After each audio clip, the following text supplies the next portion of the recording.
आपल्या सगळ्यांना ज्ञात आहे की कालच 12वीचा निकाल जाहीर झालेला आहे आणि 12वीच्या निकालामध्ये असं निष्पन्न झालेलं आहे की 13,19,754 विद्यार्थी हे 12वीच्या परीक्षेला बसले होते आणि त्यातील 13,14,965 विद्यार्थी हे उत्तीर्ण झालेले आहेत. याचा अर्थ आहे की मागच्या वर्षी 12,81,712 विद्यार्थी हे मागच्या वर्षी उत्तीर्ण झाले होते. त्याच्यामध्ये 33,908 विद्यार्थी यांची वाढ झालेली आहे आणि अशा पद्धतीचा निकाल काल बोर्डानं जाहीर केलेला आहे. त्याची आकडेवारी कदाचित आपल्याला मिळाली असेल की पुणे विद्यापीठामध्ये 2,30,767 विद्यार्थी पास झाले. नागपूर विद्यापीठामध्ये 1,40,325 विद्यार्थी पास झालेले उत्तीर्ण झालेले आहेत. औरंगाबादमध्ये 1,45,760 विद्यार्थी पास झालेले आहेत. मुंबई बोर्डामध्ये 2,93,479. कोल्हापूरमध्ये 1,17,317. अमरावतीमध्ये 1,31,166. नाशिकमध्ये 1,51,173. लातूरमध्ये 77,646. कोकणमध्ये 27,332. असे एकूण 13,14,965 विद्यार्थी हे उत्तीर्ण झालेले आहेत.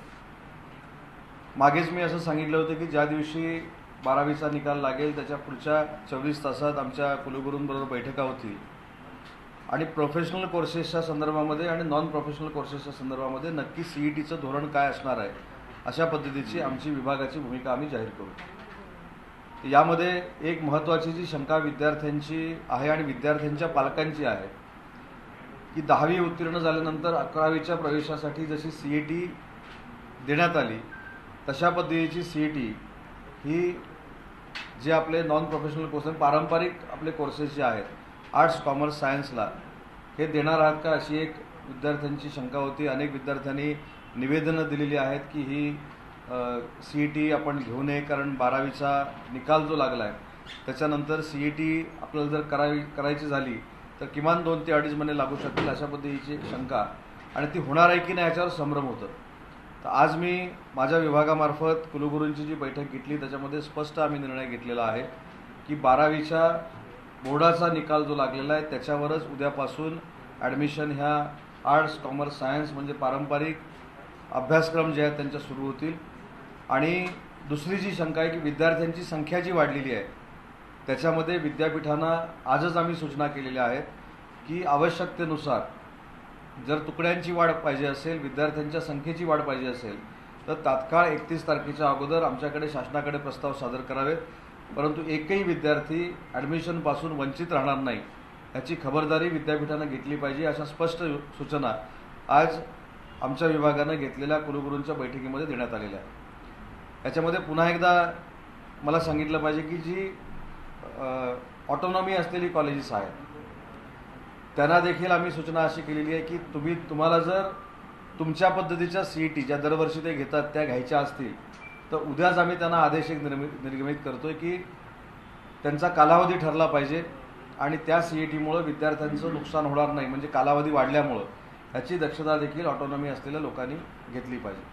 आता नॉन ऑटोनॉमी असलेली कॉलेजेस देखील काही ठिकाणी CET घेण्याचा प्रयत्न करतात परंतु या वर्षासाठी नॉन ऑटोनॉमी असलेल्या प्रत्येक कॉलेजेसनं बोर्डाच्या निकालावरच ॲडमिशन केल्या पाहिजेत अशा पद्धतीच्या सूचना आम्ही उद्या या सगळ्या कॉलेजेसना देतोय आणि त्याच्यावर सगळ्या कुलगुरूंचं एकमत झालेलं आहे. आता दुसरा मुद्दा राहतो की नॉन प्रोफेशनल कोर्सेस जे आहेत त्याच्या CETचं नक्की काय होणार आहे तर ते देखील पूर्वी आम्ही सांगितलं होतं की 12वीचा निकाल लागल्यानंतर टेंटेटिव्ह टाईम टेबल त्या सगळ्या CETच्या एक्झामचं आम्ही जाहीर करू. मॅनेजमेंट असेल कम्प्युटर ॲप्लिकेशन असेल आर्किटेक्चर असेल हॉटेल मॅनेजमेंट असेल किंवा PG मॅनेजमेंट असेल या ज्या CET एक्झाम घ्यायच्या आहेत त्या 26/8/2021 पासून घेण्याचा निर्णय म्हणजे टेंटेटिव्ह तारीख आम्ही फायनल केलेली आहे. सगळ्यात मोठी परीक्षा जी असते ती 12वी नंतर इंजिनिअरिंगला जाणाऱ्या विद्यार्थ्यांची असते किंवा नॉन प्रोफेशनल कोर्सेस सोडून प्रोफेशनल कोर्सेसला जाणाऱ्या विद्यार्थ्यांची असते.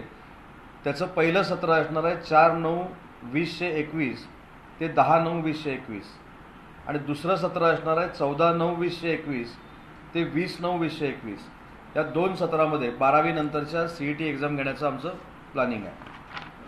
आता आपल्याला दुसरं देखील माहीत असेल की संख्या कमी असलेले जे कोर्सेस आहेत त्याच्यामध्ये BA BEd आहे, BSc BEd आहे, एकत्र BEdचे कोर्सेस आहेत, फिजिकल एज्युकेशन आहे, मास्टर इन एज्युकेशन आहेत. या सगळ्या CETच्या एक्झाम या 26/8/2021 पासून सुरू होतील. त्याच्यानंतरची जी सगळ्यांना शंका असते की LLBची 5 वर्ष, LLBची 3 वर्ष आणि रेग्युलर BEd या ज्या CETच्या एक्झाम आहेत त्या 16/9/2021 पासून सुरू होतील. आणि त्याच्यामध्ये सगळ्यात महत्त्वाची जी बाब आहे ही CET एक्झाम घेत असताना सेंटर जास्त वाढवायची अशा ज्या सूचना आम्ही दिलेल्या होत्या. मागच्या वर्षी आम्ही 250 सेंटरपर्यंत पोहोचलो होतो, पण यावर्षी महाराष्ट्रामध्ये 350 ते 450 सेंटर्स CETची असावी अशा पद्धतीचं प्लॅनिंग आमचा विभाग करतो आणि त्याच्यामध्ये आम्ही यशस्वी होऊ.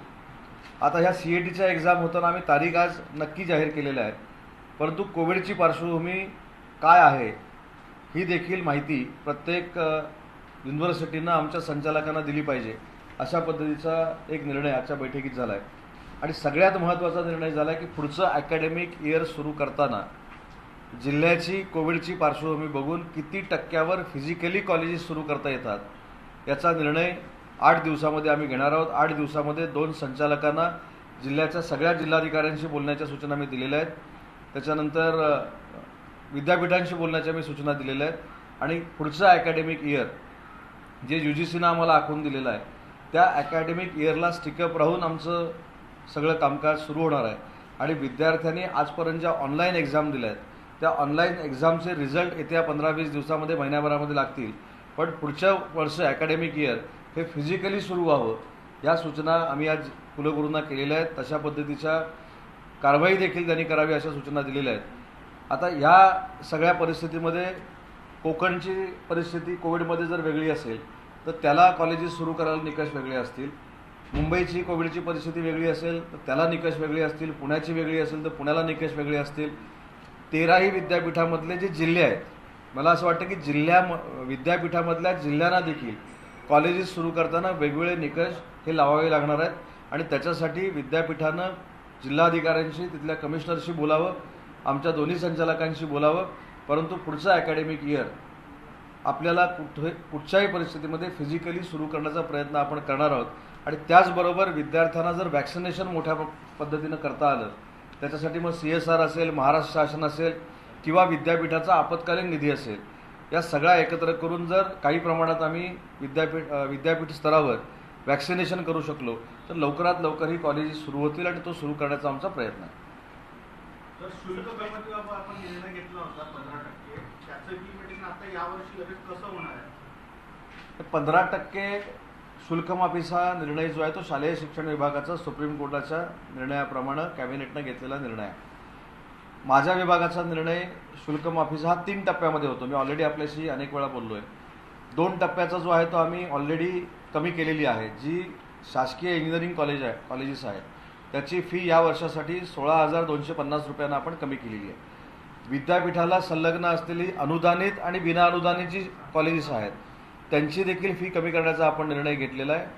त्याची टीचिंग फी सोडून उर्वरित जी फी आहे त्याच्यामध्ये मग जिमखाना फी असेल, जिमखाना फी आपण 100% रद्द करण्याचा निर्णय घेतलेला आहे. त्याच्यामध्ये लायब्ररी फी असेल तर आपण 50% घ्यायचा निर्णय घेतलेला आहे. ग्रंथालय फी असेल तर 50% घ्यायचा निर्णय घेतलेला आहे. पण त्याच्यामध्ये पण शंका एक निर्माण केली की ह्या 50% काय, तर जो ई लायब्ररी चालू आहेत कॉलेजेसचा त्यांना देखील खर्च येतो. त्याच्यानंतर प्रॅक्टिकल जरी चालू नसली तरी प्रॅक्टिकल ओरली कशा पद्धतीनं करायची यासाठी प्रत्येक कॉलेजमधनं काही प्रयत्न होतात. त्याच्यासाठी आपण ते 50%वर ठेवलं. परंतु अश्वमेध फी असेल, विविध गुणदर्शनाचे कार्यक्रम असतील, NSSचे कार्यक्रम असतील, त्याच्यानंतर जिमखाना फी असेल, ज्या ज्या गोष्टीचा वापर विद्यार्थ्यांनी केलेला नाही अशा सगळ्या फी रद्द करण्याचा निर्णय हा विद्यापीठाच्या स्तरावर आपण घेतलेला आहे. दुसरा त्याच्यामध्ये महत्त्वाचा निर्णय घेतला आहे की ज्यांचे पालक या कोविडमध्ये मयत झालेले आहेत त्यांची पूर्ण फी त्यांचं एज्युकेशन संपेपर्यंत माफ करण्याचा निर्णय विद्यापीठाने घेतलेला आहे आणि तशा सूचना विद्यापीठांना दिलेल्या आहेत. आणि चौथा जो भाग राहतो तो म्हणजे प्रायव्हेट कॉलेजेसचं नक्की काय होणार आहे. आता FRAची कमिटी स्थापन केलेली आहे. FRA त्यांच्या पद्धतीनं काम करते. आणि आपल्याला माहिती असेल की 8 दिवसापूर्वी ज्यावेळी हा 15% शालेय शिक्षण विभागाचा निर्णय झाला त्याच धर्तीवर एक कमिटी चिंतामणी जोशी म्हणून जे आमचे IAS ऑफिसर आहेत त्यांच्या अध्यक्षतेखाली 7 लोकांची आम्ही स्थापन केली. येत्या 15 दिवसामध्ये त्याचा अहवाल येईल आणि आम्हाला देखील या वर्षासाठी अकॅडमिक इयरसाठी प्रायव्हेट कॉलेजना देखील काही प्रमाणामध्ये शुल्क कमी करण्याच्या इन्स्ट्रक्शन द्याव्या लागतील. पण किती त्या द्यायच्या आहेत, कशा पद्धतीनं द्यायच्या आहेत हे कमिटी आम्हाला ठरवून दिलं आणि त्याच्यानंतर आम्ही जाहीर करू. सर, तुम्ही आता प्रोफेशनल कोर्स बद्दलच्या CET बद्दल जरा पुन्हा एकदा सांगा. इंजिनिअरिंगसाठी प्रोफेशनल कोर्सेसच्या ज्या तारखा आहेत त्याच्यामध्ये 26/8/2021 पासून management, computer application, architecture, hotel management आणि PG हॉटेल मॅनेजमेंट ह्या 26/8/2021 पासून सुरू होतील.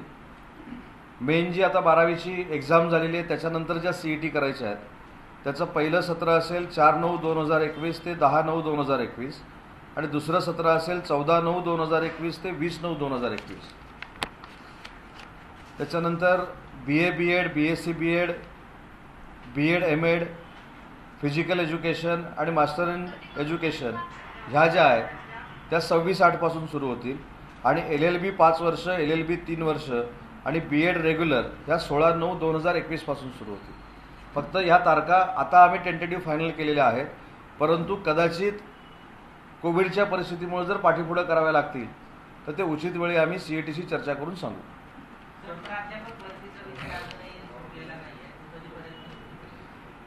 कालच माझी एका संघटनेबरोबर बैठक झाली प्राध्यापक भरतीच्या संदर्भामध्ये. मी अनेक वेळा सांगितलेलं आहे की प्राध्यापक भरती करायचीच नाही असं महाविकास आघाडीच्या सरकारचं धोरण नाही. प्राध्यापक भरती ही नक्की महाविकास आघाडीच्या सरकारला करायची आहे.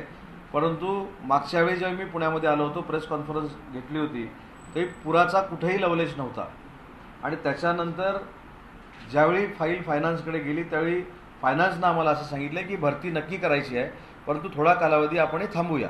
परंतु प्राध्यापकांची भरती महाविकास आघाडीचं सरकार नक्की सुरू करणार आहे.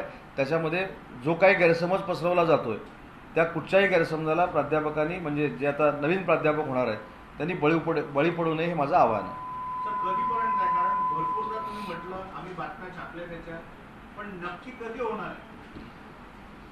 प्राध्यापक भरती बंदच आहे असं कुठेही चित्र नाही. म्हणजे आपण थोडा ह्याचा पण अभ्यास केला पाहिजे की सरकार ज्यावेळी उद्धव ठाकरे साहेबांच्या नेतृत्वाखाली स्थापन झालं त्यावेळी हायपॉवर कमिटीनं 4,300 भरती करावी असं सांगितलेलं होतं. म्हणजे जे काय आक्षेप घेतले जातात ते किती चुकीचे आहेत ह्याचा देखील मला खुलासा करायचा आहे.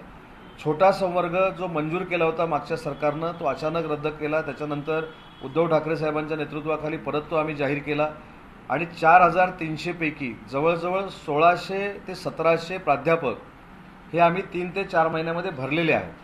म्हणजे जी भरती चालूच नाही किंवा भरती करणारच नाहीत हे जे काही गैरसमज पसरवले जात आहेत त्याचं हे उत्तर आहे. आता हायपॉवर कमिटीनं जे सांगितले की उर्वरित 3,074 लोकांची करा, ती आपल्याला करायचीच आहे, त्याच्याबद्दल दुमत नाही. पण आपण जे सांगितलं की त्याच्या अगोदर आपण संविधानात्मक पदं भरली जी विद्यापीठामध्ये रजिस्टर नव्हते, विद्यापीठामध्ये अजून कुलगुरू देखील नाही आहेत, काही ठिकाणी त्यांच्या कमिट्या होत आहेत, पण संविधानात्मक पदं जी भरण्याची प्रक्रिया गेली कित्येक वर्ष चालू होती त्याला देखील आपण मंजुरी दिली. त्याच्यामुळं शासनावर आर्थिक भार घ्यायचाच नाही असं काही शासनाचं म्हणणं नाही, पण शासनाच्या तिजोरीकडे बघितल्यानंतर सध्या या भरतीसाठी थांबावं लागेल एवढंच बेसिकली आम्हाला फायनान्सनं सांगितलेलं आहे. पण ही भरती सुरू होणार आहे, त्याच्यामुळे चिंता करण्याचं काही कारण नाही. 12वी सायन्स नंतर जो फार्मसी डिप्लोमा आहे त्याला नॉर्मली CET नसते, 12वीच्या मार्क्सवरून 2 वर्ष प्रवेश. यावर्षी काय होणार? कारण 12वीचा नाही, मागच्या वर्षी ज्या कोर्सेसना CET नव्हती त्या कोर्सेसना यावर्षी देखील CET असणार नाही. वर्षानुवर्ष CET आणि नियमामध्ये ज्या कोर्सेसच्या CET घ्यायच्या आहेत त्या CETच्या एक्झाम या शेड्यूलमध्ये आहेत, बाकी कुठच्याही CETच्या एक्झाम या शेड्यूलमध्ये नाही. आता काही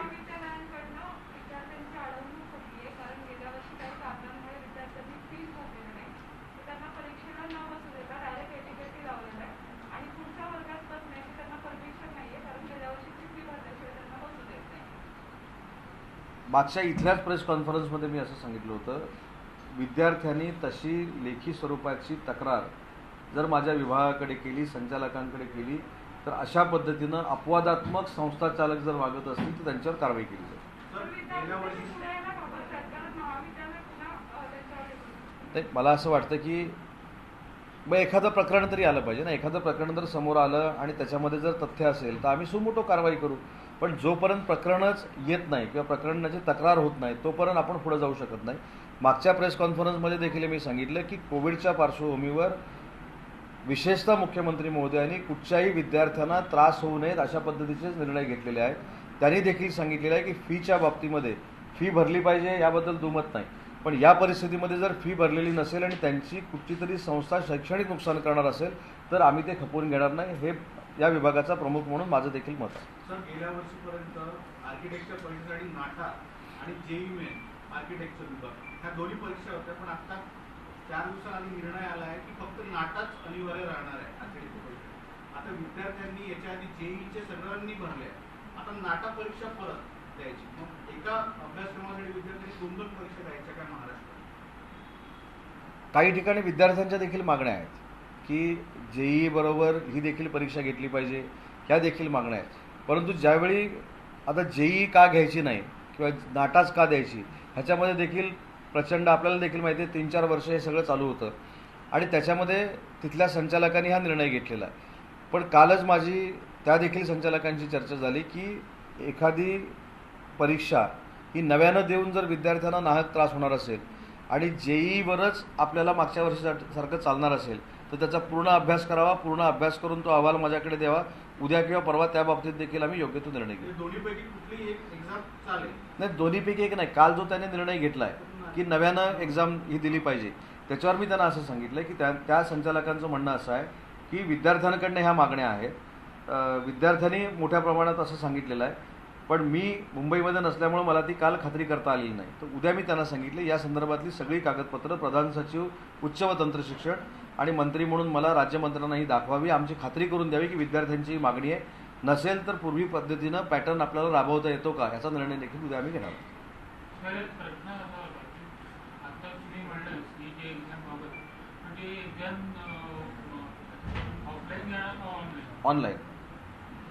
ऑनलाईन एक्झाम असेल पण सेंटरवर जाऊन द्यावी लागेल. बाकीच्या परीक्षा अशा आहेत की बाकीच्या परीक्षा तुम्हाला 8-8, 10-10 दिवस सलग येऊन एक्झाम सेंटरला द्याव्या लागतात आणि त्यांची पर्टिक्युलर काही सेंटर्स असतात. CETची सेंटर्स आम्ही वाढवण्याचा प्रयत्न करतोय जेणेकरून तालुक्याच्या ठिकाणी जर ते सेंटर झालं तर कमी विद्यार्थी त्या सेंटरला एकच दिवस येतील. त्यांची पूर्ण कोविडची आम्ही सुरक्षितता सांभाळून आम्ही त्यांना एक्झामला त्या ठिकाणी बसू शकतो. ऑनलाईन एक्झाम आहे हा संभ्रम दूर करणं गरजेचं आहे. ऑनलाईन म्हणजे विद्यार्थ्यांना आणि पालकांना असं वाटतं की CETची एक्झाम देखील घरात बसून द्यायची आहे. तर CETची एक्झाम ही ऑनलाईन आहे पण सेंटरवर जाऊन द्यायची आहे. विद्यापीठ कायद्या सुधारणेसाठी सुप्रीम कोर्टाची कमिटी घेतली. काय करायचं? विद्यापीठ कायदा म्हणजे तो म्हणजे सुधारण्यासाठी असं मी म्हणणार नाही. पण 2016च्या कायद्यामध्ये काही बदल करून जर विद्यार्थ्यांची शैक्षणिक गुणवत्ता अजून वाढवता आली तर त्याच्यासाठी सुखदेव थोरात साहेबांच्या अध्यक्षतेखाली ती समिती आहे. त्याचा अहवाल अंतिम टप्प्यामध्ये आहे. उद्याच 9 तारखेला माझी आणि त्या कमिटीची बैठक आहे. त्याच्यानंतर 2 दिवसांनी मुख्यमंत्री महोदय आणि मंत्रिमंडळातील सगळे ज्येष्ठ मंत्री जे आहेत ज्यांनी उच्च व तंत्रशिक्षण पूर्वी देखील सांभाळलेलं असे माजी मंत्री आहेत यांच्यासमोर त्यांचं प्रेझेंटेशन आहे आणि त्याच्यानंतरच आम्ही त्या अहवाल स्वीकारायचा, किती टक्क्याने स्वीकारायचा, काय करायचं ह्याच्यावर निर्णय होईल आणि त्याच्यानंतर आम्ही पुढे जाऊ.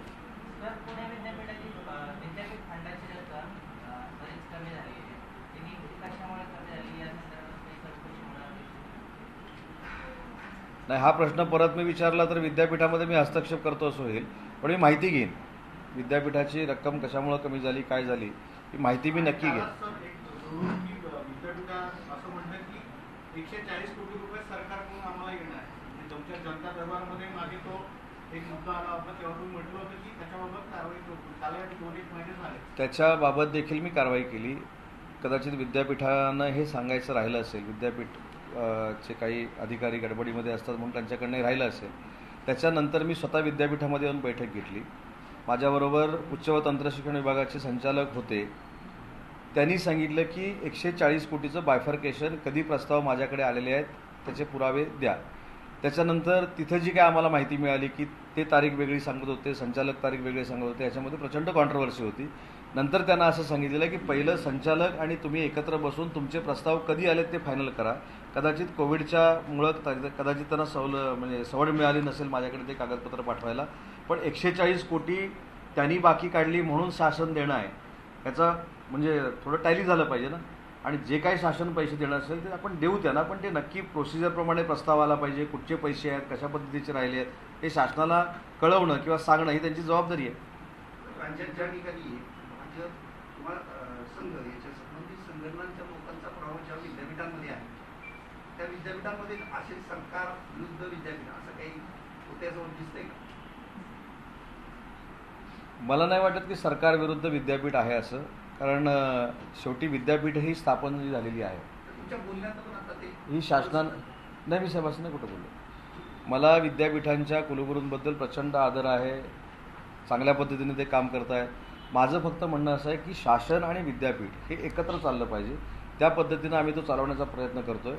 पण मगाशी जो आता प्रश्न विचारला की विद्यापीठाचा ओन फंड कमी झालेला आहे, आता तो कमी झाला तर ते विचारण्याचे अधिकार शासनाला आहेत की नाही हे आपल्याला सगळ्यांना माहिती आहे. शासनाच्या ॲक्टप्रमाणे, युनिव्हर्सिटीच्या ॲक्टप्रमाणे सगळं माहिती आहे. पण त्याच्यावर मी एखादं वक्तव्य केलं तर उद्या परत कोणतरी असे आमचे मित्रवर्य जे आहेत ते सुरुवात करणार की मी विद्यापीठाच्या कामामध्ये हस्तक्षेप करतो.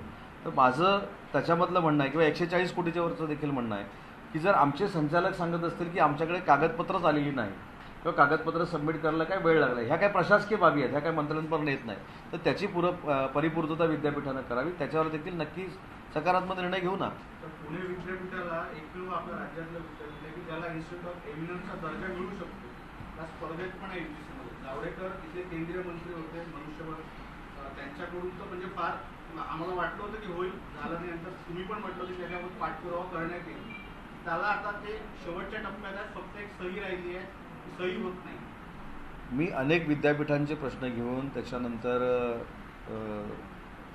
बाकीचे डेव्हलपमेंटचे प्रश्न घेऊन देखील 1-2 महिन्यापूर्वी केंद्रामध्ये जावडेकर साहेब तरी नव्हते, गडकरी साहेबांची भेट घेतली होती. त्याच्यामध्ये प्रमुख माझा मुद्दा होता की गोंडवाना विद्यापीठ जे आहे, जे फॉरेस्टमध्ये आहे, त्याला ट्रायबल आणि फॉरेस्टचा दर्जा द्यावा आणि सेंट्रल गव्हर्नमेंटनं त्याच्यामध्ये पुढाकार घ्यावा. त्यानंतर पुणा विद्यापीठ ज्यावेळी स्थापन झालं त्यावेळी विद्यापीठाला मराठी हा बेस होता. त्याच्यामुळं पुणा विद्यापीठामध्ये वेगळ्या पद्धतीनं मराठीचं एक कल्चर वेगळ्या पद्धतीनं अजून कसं निर्माण करता येईल आणि त्याला सेंट्रलची मदत कशी मिळेल या संदर्भात देखील माझी चर्चा झालेली होती. आणि दुसरी मी त्यांना विनंती केली होती की त्यावेळेचे जे शिक्षण मंत्री होते त्यांच्या समवेत एक बैठकीचं नियोजन गडकरी साहेबांच्या पुढाकारानं आयोजित व्हावं, आम्हाला त्याच्यामध्ये त्यांनी बोलवावं आणि नक्की आम्ही आणि विद्यापीठ काम करताना कशा त्रुटी आहेत ह्या समजून घेऊन जर UGCनं निर्णय घेतले किंवा अपेक्स बॉडीनं निर्णय घेतले तर विद्यापीठांना देखील बर्डन येणार नाही आणि शासनाला देखील काम करणं सोपं राहील. पण त्याच्यानंतर मंत्रिमंडळामध्ये बदल झाले, काही मंत्र्यांची खाती देखील गेली. मी पुन्हा एकदा त्याचा पाठपुरावा करणार आहे, मी देखील स्वतः दिल्लीला जाणार आहे आणि त्याच्यामध्ये तुम्ही सांगितलेला मुद्दा देखील आहे.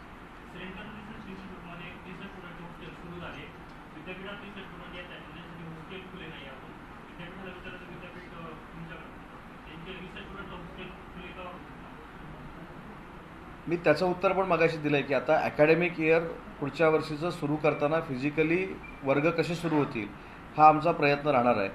आणि विद्यापीठानं तुम्ही जी आता माहिती दिली त्याच्यावर विद्यापीठाला मी आत्ताच ही प्रेस कॉन्फरन्स झाल्यानंतर विचारलं की तुम्हाला जर वसतिगृह ते सुरू करायचं आहे आणि आपण सगळे कोविडचे निर्णय पाळून नियम पाळून जर आपण विद्यापीठ वसतिगृह सुरू करणार असू तर त्याला देखील जिल्हाधिकाऱ्यांना आपण परवानगी द्यायला लावू. पण ते कशा पद्धतीनं ते वसतिगृह वापरणार आहेत, त्याच्यामध्ये विद्यार्थ्यांना कोविडची बाधा होणार नाही म्हणून कशी प्रिकॉशन घेणार आहेत, तसा प्रस्ताव जर डिझास्टर मॅनेजमेंटच्या महाराष्ट्राच्या अथॉरिटीकडे आला तर मुख्यमंत्री निर्णय घेतील.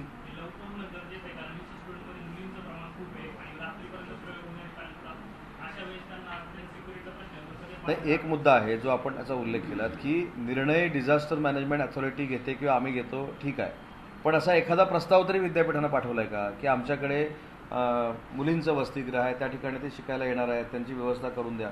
माझ्या माहितीप्रमाणे आतापर्यंत विद्यापीठानं कुठचाही प्रस्ताव शासनाकडे वसतिगृह चालू करा म्हणून आमच्याकडे पाठवलेलं नाही. राज्यपालांच्या संदर्भात प्रश्न होता. राज्यपालांचं या आठवड्यात मला वाटतं पुढच्या आठवड्यात काही विद्यापीठांच्या आढावा बैठकीचा दौरा आहे. त्याच्यात काही जिल्हाधिकाऱ्यांच्या सोबत सुद्धा आढावा बैठक त्यांनी घेतली. त्याच्या संदर्भात नवाब मलिकांनी काल आक्षेप पण नोंदवला.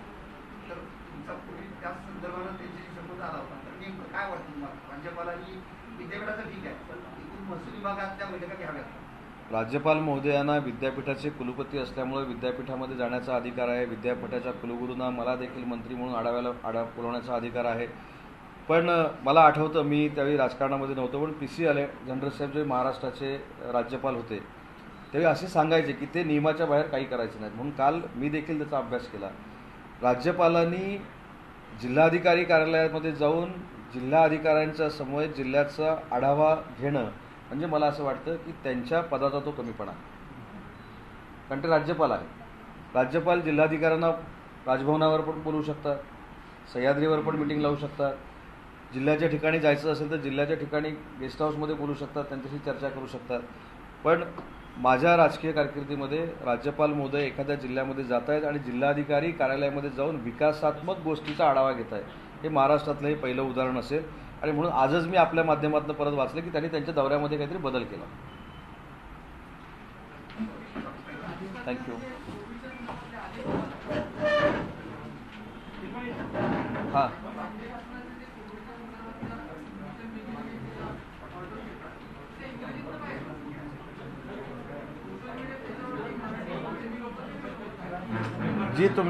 जी तुमची सूचना आहे ती योग्य आहे. मी आत्ताच्या आत्ता मुख्य सचिवांशी बोलून त्याच्यावर कारवाई करण्याची त्यांना सूचना करतो आणि विनंती करतो. बहिणाबाईंची जात्यावरची ओवी म्हणजे